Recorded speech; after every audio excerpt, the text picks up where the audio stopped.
AHN news, खबर दुनिया भर से। और केटीआर ने आज ट्विटर में वेलकम किया कांग्रेस पार्टी जीत को। मैं भी बीआरएस को धन्यवाद देना चाहता हूं। ये स्पिरिट आगे सरकार चलाने में भी दिखाना है, क्योंकि 10 साल अब सरकार में बैठा हुआ है, अभी विपक्ष में बैठने वाले। विपक्ष के सुझाव हमेशा हम खातिर करते हैं, पॉलिसी हम बनाएंगे, सजेशंस विपक्ष की जिम्मेदारी है सजेशन देने का।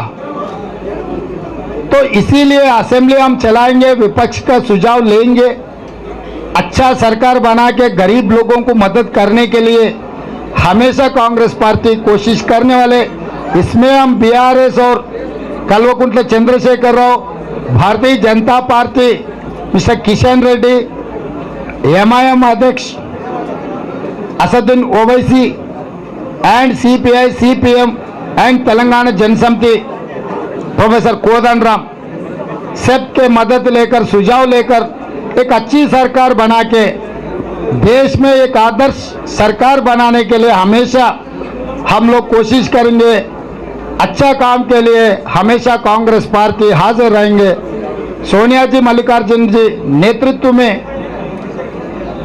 एक अच्छा सरकार बना के तेलंगाना स्टेट को हम तरक्की करवा देंगे। AHN न्यूज को लाइक करें, शेयर करें और सब्सक्राइब करना ना भूलें।